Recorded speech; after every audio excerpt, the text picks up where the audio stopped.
नमस्कार मित्रांनो. प्राप्त माहितीनुसार केंद्रीय मंत्रिमंडळाने 8व्या वेतन आयोगाच्या स्थापनेला अखेर मान्यता दिली. आयोग 18 महिन्यांमध्ये त्यांच्या शिफारसी सादर करेल.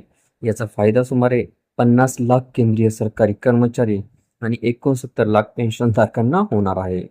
माननीय पंतप्रधान यांच्या अध्यक्षतेखाली काल झालेल्या केंद्रीय मंत्रिमंडळाच्या बैठकीमध्ये यासंबंधीचा प्रस्ताव हा मंजूर करण्यात आला आहे. सरकारने जानेवारीमध्ये 8व्या वेतन आयोगाला मान्यता दिली, परंतु आता त्याची स्थापना सुद्धा मंजूर करण्यात आली. माननीय केंद्रीय मंत्री यांनी सांगितले की केंद्रीय मंत्रिमंडळाने 8व्या केंद्रीय वेतन आयोगाच्या संदर्भ अटींना मान्यता दिली. सर्वोच्च न्यायालयाचे माजी न्यायाधीश हे त्याचे अध्यक्ष असतील. IIM बंगळुरूचे प्राध्यापक हे त्याचे अर्धवेळ सदस्य असतील.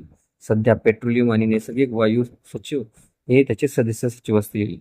8व्या केंद्रीय वेतन आयोग ही एक तात्पुरती संस्था असेल.